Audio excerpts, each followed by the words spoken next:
Vous êtes sur RTL. 14h30, 15h30. On est fait pour s'entendre. Avec Flavie Flamand sur RTL.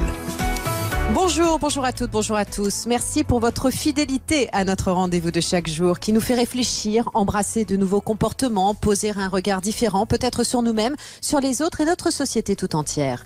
Nous sommes ensemble jusqu'à 15h30 et en direct, s'il vous plaît. Ce qui veut dire que si vous composez le 3210 et que vous nous laissez des messages sur les réseaux sociaux dont on est fait pour s'entendre, eh bien vous prendrez tout simplement part à nos conversations.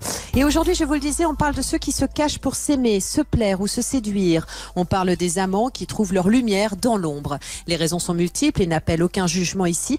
On les nomme en tout cas les infidèles. Certaines histoires préexistaient au confinement, d'autres sont nées pendant. Alors ont-elles survécu à cette épreuve et comment? Des couples aussi ont dû faire face à cette révélation ces dernières semaines et ont explosé en vol. Et puis d'autres encore ont profité de ce repli imposé pour analyser ce qui faisait défaut et repartir sur des bases plus solides. Alors qu'est devenue l'infidélité en période de confinement? Il se trouve au regard des messages que nous avons reçus qu'elle a existé, peut-être sous d'autres visages. On en parle avec vous en tout cas et avec nos invités. Cécilia Como, bonjour. Bonjour Flavie, bonjour à tous. C'est un plaisir de vous entendre. Moi Cécilia, aussi. vous êtes sexologue, thérapeute de couple et vous êtes la créatrice d'un podcast que je conseille à nos auditeurs, L'intimité en question. En fait, l'infidélité, on n'a évidemment pas attendu le confinement pour en parler dans cette émission, mais l'infidélité existe depuis que le couple existe, non? Ah, je pense que les deux vont très très bien ensemble. Effectivement, et je pense que non seulement ça existe depuis, on parle en dizaines de milliers d'années, mais je pense que ça ne s'éteindra jamais. Ouais. C'est quoi l'infidélité en fait, Cécilia? Ah, ça c'est une bonne question. Ouais, parce que je disais que elle avait de nouveaux visages. On va y revenir parce qu'elle a été, le couple a été mis à l'épreuve pendant ce confinement, mais l'infidélité l'a été tout autant, peut-être même davantage, puisque finalement on s'aimait à distance, je dirais. Mais c'est quoi être infidèle? Alors. C'est une excellente question que j'ai finalement circonscrite en disant aux gens, ben oui, parce que beaucoup de gens sont venus, viennent me voir avec des histoires et en me demandant à moi, est-ce que vous pensez, voilà, que il ou elle est infidèle? Est-ce de l'infidélité? Alors vous pensez bien que c'est compliqué pour moi d'aller donner mon cadre personnel aux gens. Donc on sait qu'il y a une différence genrée. C'est-à-dire que toutes les études ont démontré que si on interroge des femmes, elles considéreront plus une intimité émotionnelle comme de l'infidélité. C'est-à-dire que leur conjoint crée une intimité sentimentale et affective avec une autre femme. Elles sont moins, alors je vais mettre des guillemets, elles sont un petit peu moins heurtées par la sexualité. Elles le sont, mais elles sont un petit peu moins heurtées. Ce qui les heurte le plus, c'est cette intimité émotionnelle dont elles sont exclues. Et c'est le sentiment. Oui, voilà. Et chez les hommes, quand on les interroge, eh bien, eux, ce qui les heurte le plus, vraiment profondément, c'est la sexualité. Absolument. Donc, je peux pas dire à quelqu'un qui est en face de moi, voilà, essayer de choisir entre les deux. Donc, je leur dis souvent une chose, c'est fonction de ce qui est tolérable ou intolérable pour vous. Voilà. Ouais, au regard de chacun. Donc, exactement. Si écrire des SMS où on dit juste bonjour mademoiselle, que vous êtes belle, j'ai pensé à vous aujourd'hui, si ça vous est intolérable, alors il y a de grandes chances que vous considériez que votre conjoint est infidèle. Donc c'est vraiment en fonction de tolérable, intolérable que j'essaye de leur éclaircir un petit peu la question. Oui, et puis ça dépend évidemment aussi d'un vécu sentimental. Ça dépend d'énormément de choses, d'une éducation qu'on a pu recevoir, d'un environnement qui a été le nôtre, et puis de l'amour et la façon dont on aime, je dirais. Parce que c'est c'est ce qui fit. Ouais. Pardon, c'est Fix Nox. Ouais. Oh, pardon, allez-y. Non, parce qu'il y a un mot que j'ai appris dernièrement qui s'appelle la compersion. Et c'est cette idée d'accepter que l'autre puisse être heureux avec quelqu'un d'autre. Voilà. Et on le retrouve souvent dans le polyamour. Et on n'est pas tous capables de faire montre de compersion. Non, voilà. Et je pense que c'est même ici précisément que ça fait le plus mal. Cette idée que l'autre a pu être heureux avec un autre que moi. Alors, cette infidélité, elle a pris plein de visages différents. Alors, bien évidemment, vous le savez, dans cette émission, on a la confiance de nos auditeurs qui savent qu'ils peuvent témoigner en toute liberté. Mais on va dire que nous sommes dans une période de déconfinement progressif. Et donc, nous avons reçu beaucoup de mails. Voilà, beaucoup de mails. Pas forcément sur notre page Facebook, mais des mails directement pour protéger, je dirais, une forme d'anonymat dont je vais me faire l'écho. Mais pour l'heure, les témoignages nous arrivent principalement par l'écrit. Alors, justement, est-ce qu'on a été principalement infidèle par ce biais de l'imaginaire, par le biais de relations qui étaient tout sauf physiques, je dirais? Alors, concernant les gens qui m'ont rapporté, moi, dans les consultations, comment s'était passé le confinement, je n'ai pas de gens qui sont devenus infidèles pendant le confinement. En revanche, j'ai eu des gens qui ont fait turbiner leur créativité au maximum pour pouvoir rester en contact avec leur amant ou leur maîtresse. Et pour ceux qui étaient en couple ou avec des enfants, croyez-moi, il a fallu qu'ils soient très inventifs. Ce qui est déjà le propre de la relation clandestine. C'est la relation la plus inventive qui soit. Alors, on va y revenir dans un instant. Effectivement, certains nous écrivent ça. Vous nous disiez que il n'y a pas, vous n'avez pas eu vent, en tout cas, d'infidélité pendant le confinement. Nous, certains nous ont écrit qu'ils se sont justement déclarés. Ça m'intéresse. Justement, oui, et ce sera dans un instant, justement. Je me ferai l'écho des mails que j'ai reçus. À tout de suite sur RTL. RTL. On est fait pour s'entendre. Flavie Flamand sur RTL. Jusqu'à 15h30. Mais oui, qu'est devenue l'infidélité pendant le confinement? Alors voilà un mot, Cécilia Como, que je déteste. À chaque fois que je le prononce, oh là là, qu'est-ce que c'est vilain. Alors, infidélité, trahison, enfin moi je me mets à la place de tous ceux qui nous écrivent aussi et qui nous racontent leur histoire. On est fidèle peut-être aussi à son cœur, malheureusement. Hein, c'est le lot de l'amour, quoi. Hein. Oui, donc, j'utilise un terme beaucoup plus neutre. J'appelle ça les relations extra-couple. Voilà, c'est en dehors du couple. Ah bon, vous trouvez ça moche? Moi, j'ai fait pragmatique. Vous êtes thérapeute de couple. Oui, alors moi j'appelle ça les amours clandestines, vous voyez. Donc oui, voilà, mais peut-être un peu plus poétique. Moi, j'ai aussi la douleur des gens qui découvrent ça, et du coup, ça modère un peu mon romantisme.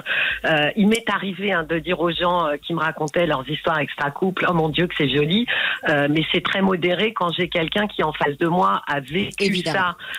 Du coup, voilà, j'essaye d'avoir un terme un peu plus neutre, parce que c'est vrai qu'infidèle, ça stigmatise vraiment sur une espèce de personnage horrible, et les gens qui ont des relations parallèles, ne sont pas des personnages horribles pour la plupart, bien évidemment. Et puis sont souvent guidés par des émotions et par des sentiments. Alors, des messages qui nous sont arrivés, parce que c'est vrai que cette période a quand même vraiment, je dirais, révélé parfois des amours. Alors, je vous disais que certains s'étaient déclarés pendant le confinement. Théo nous écrit: ce confinement a précipité les choses. Je suis tombée raide dingue d'un homme déjà en couple, que je vois souvent dans le cadre de mon boulot.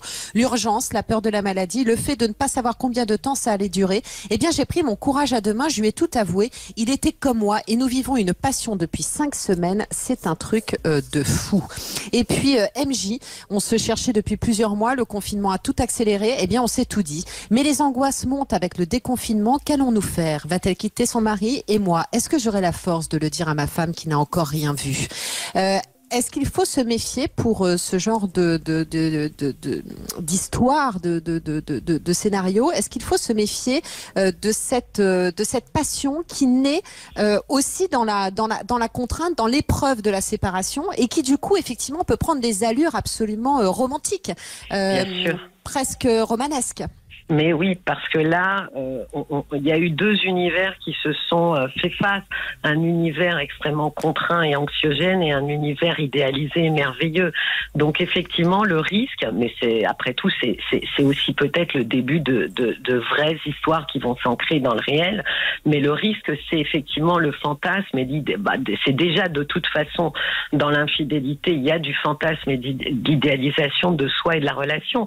Mais là, effectivement, il y a un ailleurs, et dans cet ailleurs, c'est beaucoup plus beau. Hein. Je pensais à ce que vous avez dit sur éventuellement. Alors là, c'est quand même des gens qui s'étaient plus, on va dire, même si ça n'avait pas été déclaré, mais qui s'étaient plus avant. Et l'urgence, effectivement, émotionnelle de ce virus a précipité. Voilà, la menace, exactement, a précipité les choses.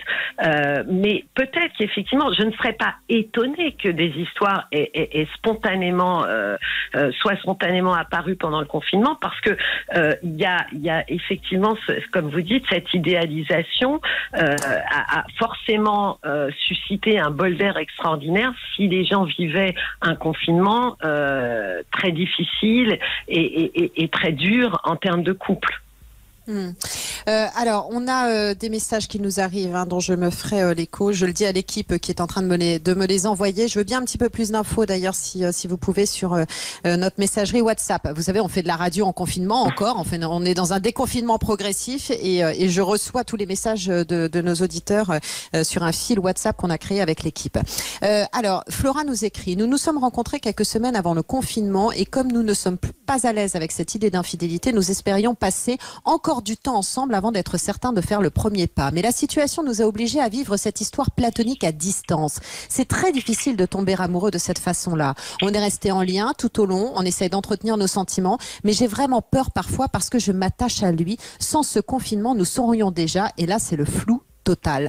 Il y a des histoires d'amour platonique qui ont des allures d'infidélité aussi. Ça rejoint ce que vous disiez au début de l'émission sur la perception féminine des choses. Absolument. Il y a des histoires d'infidélité où les gens se voient très peu.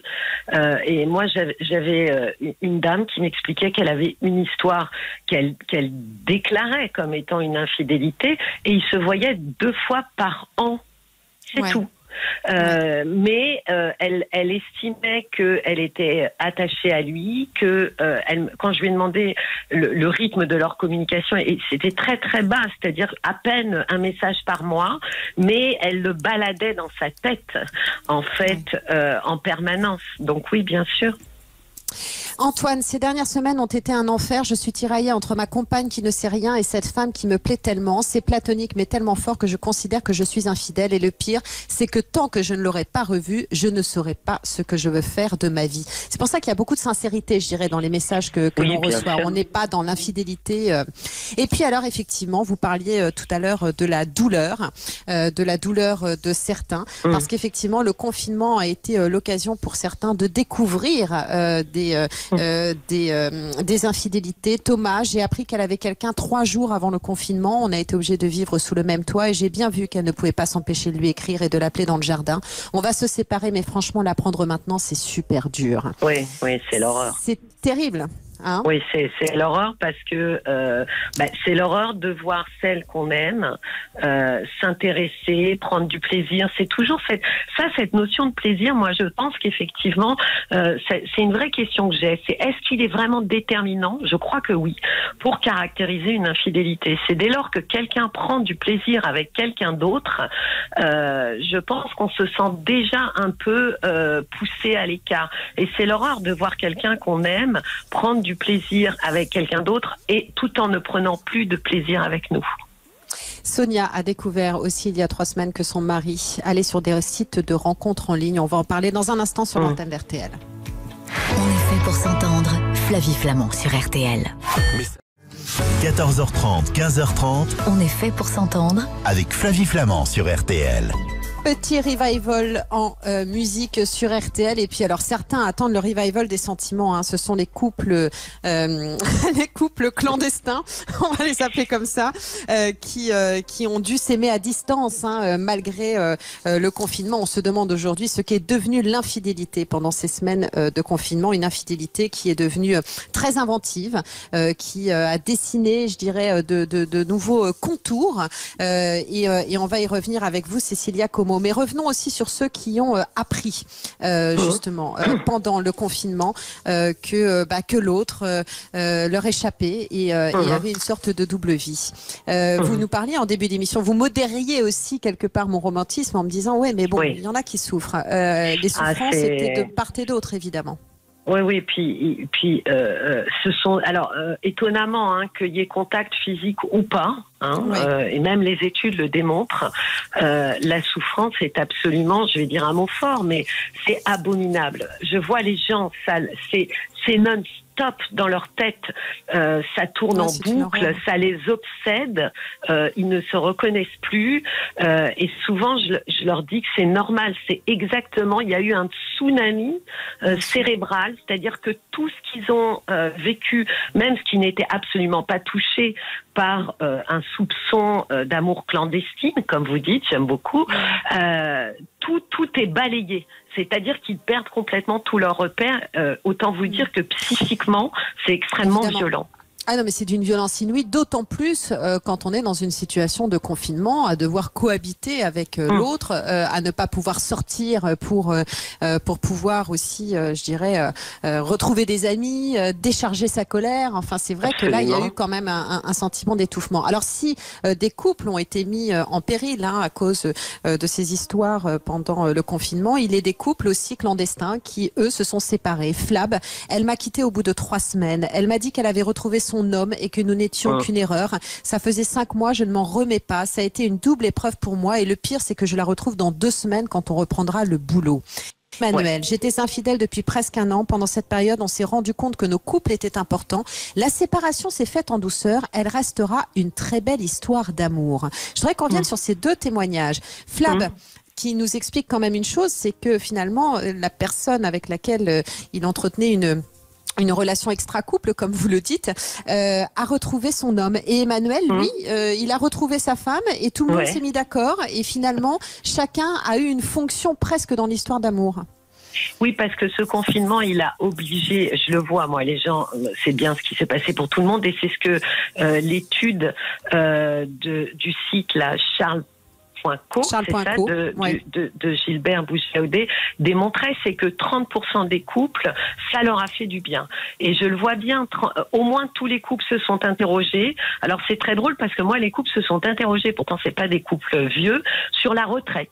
En se disant, ça m'a donné un peu une vision de comment est-ce que potentiellement on pourrait vivre ensemble notre retraite. Donc les couples se sont beaucoup interrogés et je pense que une fois tout pesé, certaines personnes ont redécouvert leur conjoint ou leur conjointe et se sont dit peut-être que ça vaut la peine que j'investisse dans mon couple. On parlait d'inventivité, hein, plutôt que dans ce couple clandestin. Parce que c'est vrai que les couples, nous les thérapeutes de couple, on les incite beaucoup à être inventifs et c'est pas facile.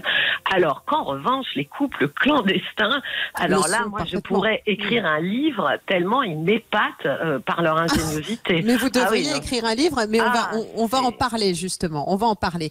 Ces couples qui se retrouvent, à l'instar de Véro et de son mari, on avait chacun quelqu'un dans notre vie, on le savait l'un et l'autre, on tentait de trouver des solutions, rester 24 heures sur 24, 7 jours sur 7 ensemble, eh bien ça nous a permis de parler de tout ce qui n'allait pas. On a mis un terme à nos relations et on repart sur de bonnes bases pourvu que ça marche. Ça fait 17 ans qu'on est mariés. Et puis alors, il y a eu effectivement des séparations très douloureuses, à l'instar de Flab. Julie, c'est tout. Eh bien moi, confinement égale ghosting. L'homme que je voyais en cachette depuis 3 semaines a disparu du jour au lendemain. Au bout de 5 jours de confinement, les vrais visages se révèlent dans des périodes comme ça.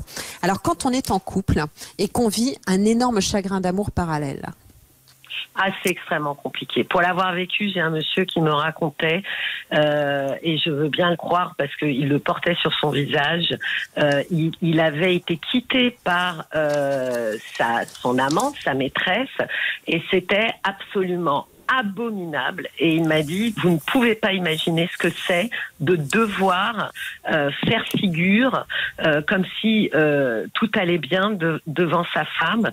Et très souvent, alors je devrais peut-être pas le dire, mais très souvent, quand il pleurait, il prétextait que la pression au travail était trop dure.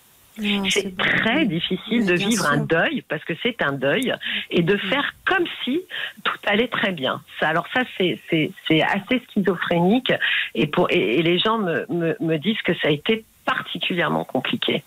Alors là, en plus confiné, vous imaginez.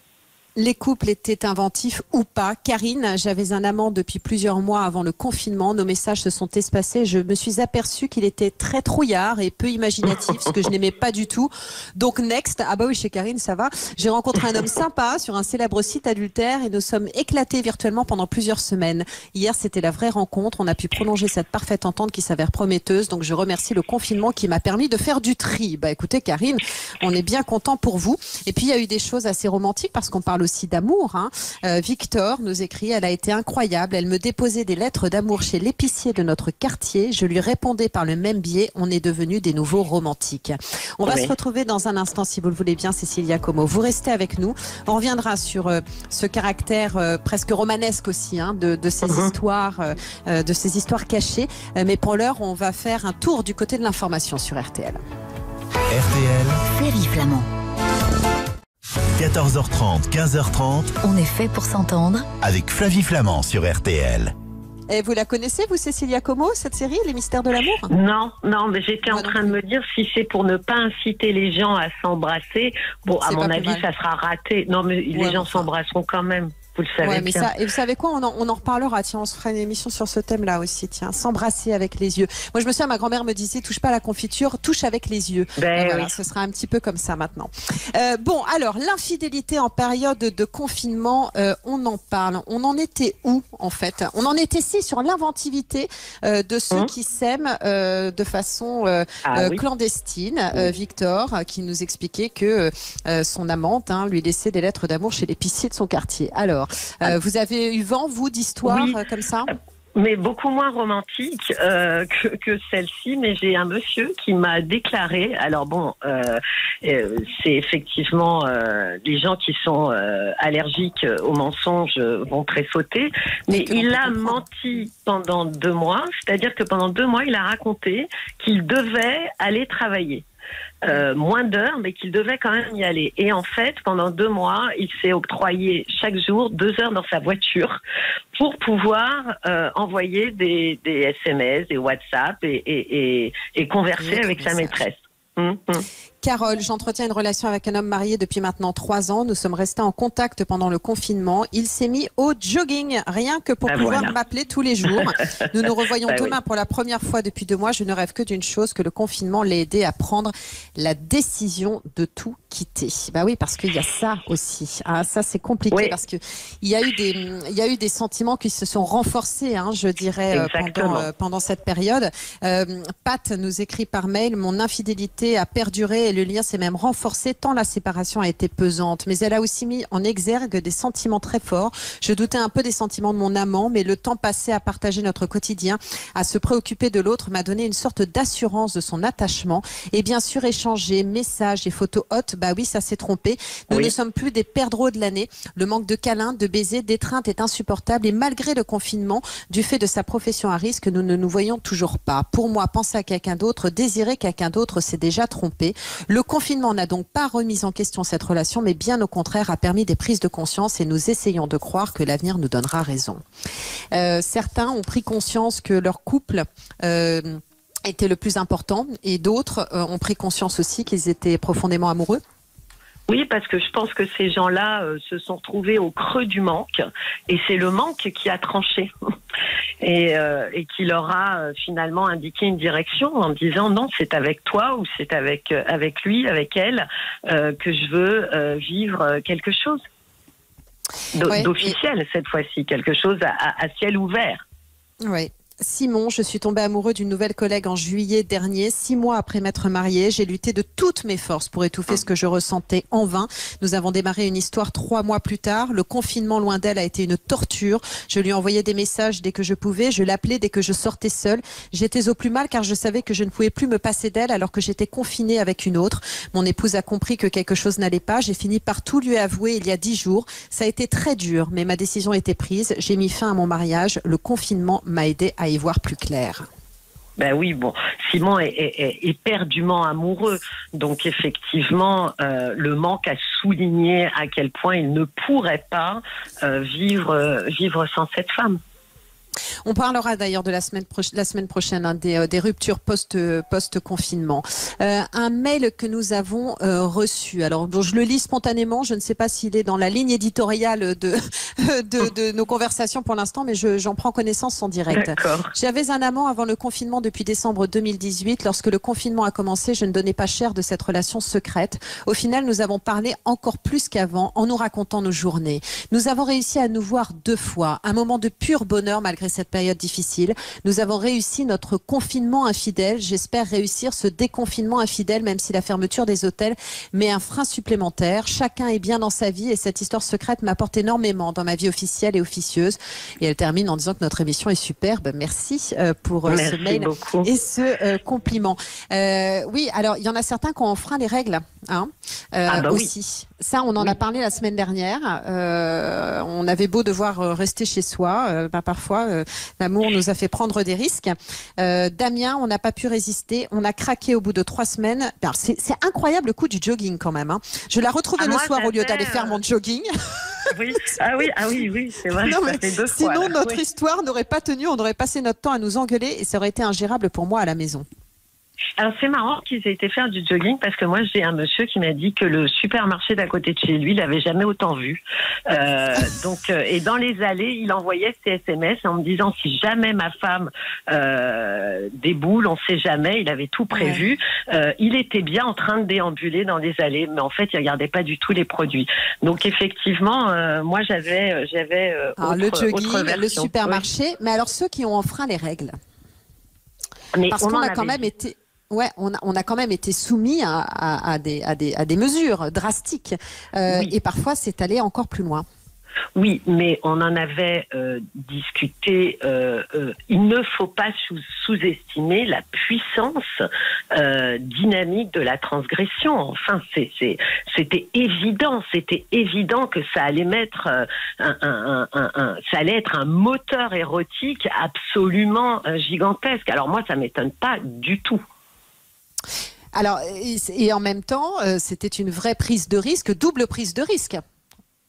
Ben oui, mais c'est justement ce qui fait, c'est ce qui fait l'excitation de la chose. S'il y a 0 risque, si c'est tiède et si c'est plat, c'est quand même beaucoup moins intense. C'est ça le risque. Hein, à propos sur les histoires, on parlait de mondes comme ça qui se faisaient face. Le risque, c'est de comparer un monde quotidien qui est plutôt, qui est moins intense et c'est normal parce qu'on peut pas vivre au quotidien dans l'intensité, quoique en rêvent certaines personnes. Et ce monde-là, complètement hors sol, une espèce de bulle, un Éden, où effectivement toutes les émotions sont complètement exacerbées et où vous noterez les prises de risque et donc la désinhibition est majeure. Donc moi, c'est ça que je veux dire. Ne comparez pas les choses, elles ne sont pas comparables.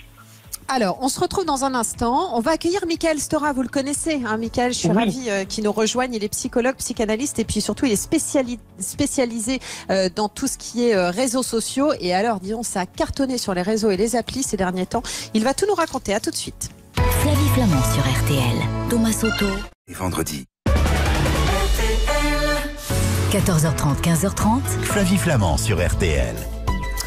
Alors, on parle donc de l'infidélité qui a pris pendant ce confinement de nouvelles voies. Et si les voies numériques existaient déjà, on va dire que ça a été un petit peu le carton plein de ce côté-là. Michael Stora, bonjour. Oui, bonjour Flavie, ça va? Ah, ça me fait plaisir, ça va et vous? Bah ouais, ça va. Je me disais que vous m'aviez été en quelque sorte infidèle pendant un bon moment, mais bon. Ah, monsieur nous fait sa petite crise de jalousie. Il est trop mignon. Je vous présente ma maîtresse, Cécilia Como, vous la connaissez. Voilà. Oui, décidément, ça devient de plus en plus. C'est une dérive totale, cette émission-là. Ah oui, rien ne va plus. Bon, vous arrêtez de faire du boudin, là. On va parler aujourd'hui donc des réseaux sociaux. Et si les écrans nous soignaient aux éditions RS? On ne peut pas dire que les écrans aient beaucoup soigné les couples, je dirais. En tout cas, ils ont soigné les amours clandestines pendant ce confinement. Oui, c'est marrant parce que je vous écoutais avant et le terme de amour clandestine, alors, il s'avère que j'ai fini vous savez, le bureau des légendes. Et alors, c'est ce qu'on appelle les clandés. Super. Ces espions qui se font passer pour d'autres. Je crois qu'on a parfois envie un peu de se faire passer pour un autre. Et puis, étrangement, moi, j'ai pu voir aussi dans le cadre même de mon cabinet que des infidélités ont aussi paradoxalement relancé l'amour. Je suis pas sûr que l'infidélité, même si en effet on se jure fidélité lorsqu'on se marie, mais on se dit aussi qu'on se marie pour le meilleur et pour le pire. Donc c'est vrai que je suis pas toujours sûr que l'infidélité soit uniquement du côté d'une trahison, même si c'est vrai que dans l'amour il y a cette illusion d'exclusivité, mais comme en même temps de se dire que personne n'appartient à personne. C'est un sujet compliqué. Oui, on est d'accord avec vous. D'ailleurs, vous avez entendu tout au long de cette émission, il y a des témoignages qui sont le reflet de toute la complexité de ces situations. Bon, alors, quand je disais que ça y allait sur les réseaux, est-ce qu'on peut constater un boom de la consultation des sites de rencontres? On a vraiment des messages qui vont dans ce sens-là. Sonia, qui a réalisé il y a 3 semaines que son mari allait sur des sites de rencontres, il avait oublié de déconnecter son compte de l'iPad. Il m'a assuré que ce n'était que des messages et que cela ne voulait rien dire, que c'était juste de l'amusement. Alors oui, c'est un sacré coquin. Oui, bon, écoutez, c'est évident que finalement le confinement a fait que on s'est tous un peu retrouvés comme des ados, c'est-à-dire un peu aliénés par nos parents, avec un désir de partir loin.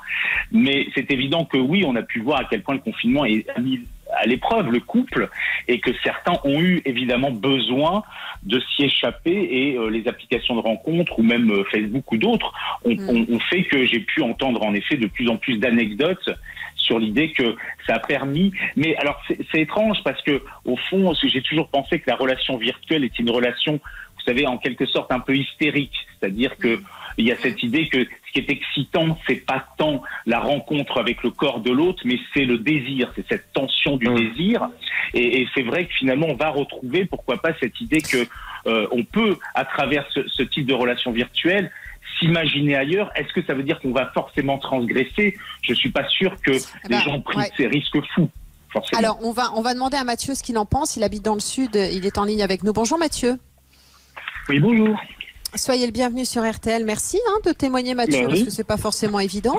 Vous avez été confiné loin de votre compagne pendant... alors, ça fait 3 ans que vous êtes ensemble. Vous avez été confiné loin de votre compagne et vous vous êtes senti seul. Alors donc, du coup, qu'est-ce que vous avez fait? Eh ben, du coup, alors c'est vrai que ça fait 3 ans qu'on est ensemble. Le confinement était un peu dur, manque d'infection. Je me suis inscrit sur Tinder. Donc c'est vrai que au début dans ma tête c'est clair, on va faire que parler, il y aura pas de transgression, on va dire au niveau physique. Je pensais que c'était pour passer le temps, mais en fait je me rends compte que les applications sont peut-être pas faites pour moi, mais en même temps que j'ai pris goût un petit peu. D'accord, et ça vous inquiète? Pourquoi vous avez fait des rencontres virtuelles qui vous ont touché, qui ont mis à mal vos certitudes? Alors non, je suis sûr que j'aime ma copine. Il n'y a pas de problème à ce sujet. J'ai fait quelques rencontres, très peu, on va dire, menées à quelque chose. Enfin, très peu ont mené à des sujets, on va dire, de discussion qui pouvaient faire que ça durait dans le temps. Mais sur, on va dire, les 2-3 personnes qui restent, je pensais désinstaller l'application à la fin du confinement. Mais j'en suis plus très sûr, on va dire, maintenant, aujourd'hui. Ah, alors, on court un risque, là, Michael Stora? Sans préjuger de quoi que ce soit, Mathieu, attention, mais c'est vrai que les habitudes qu'on peut prendre pendant le confinement en se disant c'est une parenthèse qu'on ouvre et qu'on referme, là en l'occurrence Mathieu se demande s'il ne va pas prolonger un peu. c'est vrai qu'un site de rencontre peut être une forme de boîte de Pandore, hein, c'est-à-dire être confronté en quelque sorte au lien, à la force du lien que l'on a avec la personne qu'on est censé aimer, avec qui on a envie de vivre. En même temps, moi j'y vois aussi un peu comme un jeu vidéo. Vous savez, Tinder est très gamifié. Oui, c'est pas sans conséquence quand même. Oui, mais souvent, moi, j'ai eu l'occasion de voir des gens qui vont sur Tinder comme des sortes de, vous savez, des jeux vidéo avec des rewards, des récompenses. Le fait, c'est qu'en effet, vous allez communiquer avec certaines, mais il y a ce désir presque un peu narcissique d'être rassuré. Je pense à beaucoup de gens, parce que j'ai beaucoup de mes patients qui confinent seuls, et je peux vous dire que c'est pas évident, parce que finalement, vous êtes véritablement dans une absence totale de reconnaissance sociale de la valeur que vous avez, et c'est vrai que la valeur érotique de séduction peut passer, pourquoi pas, par un site de rencontre. Est-ce que ça va engendrer forcément le fait que c'est fini avec l'autre? Je n'en suis pas totalement sûr. Bon, on se retrouve dans un instant tous sur l'antenne d'RTL pour poursuivre notre conversation. RTL. On est fait pour s'entendre. Rendez-vous aux portes jusqu'à 15h30. Flavie Flamand sur RTL. Bah non, c'est pas toujours un jeu, n'est-ce pas Mathieu, hein, la première fois que vous êtes allé sur Tinder, là, c'était pendant ce confinement, alors que vous êtes vous-même en couple. Vous n'êtes pas le seul, hein, Mathieu. Philippe nous écrit, les applis, c'était juste pour avoir un peu de tendresse, n'est pas grave tant qu'on ne va pas jusqu'à la rencontre. Et puis Delphine, je suis allée sur Tinder pour la première fois au début du confinement, alors que je suis en couple, parce que j'étais certaine de ne pas aller au bout, puisque sortir était interdit. Manque de bol, je suis tombée amoureuse. Bientôt, je plaque tout pour lui. Alors, c'est ça, Cécilia Como. Bah, ça, c'est le risque concours, quoi. Hein. Exactement. On n'est jamais à l'abri de tomber amoureux. Ça vous tombe au coin du nez, comme ça, là. Et c'est souvent ce qui me fait sourire d'un coin de la bouche, pour pas trop le montrer, quand les gens me disent non, mais c'est juste pour un soir, ou c'est juste comme ça. On se fait prendre à son propre jeu. Absolument. Hein. Pour répondre à Mathieu... Oh, pardon, alors, non, allez-y. Michael Stora, juste parce que vous avez entendu Michael, il râlait tout à l'heure. Oui, pardon. Flavie, je tiens quand même à vous dire que je vous suis fidèlement sur Instagram et j'apprécie beaucoup vos illustrations du confinement de chaque jour, où je vois qu'il y a de plus en plus d'humour et de désespoir. Ouais, non, mais c'est autre chose. Donc... Alors, Michael, on court un risque en allant se balader sur les réseaux.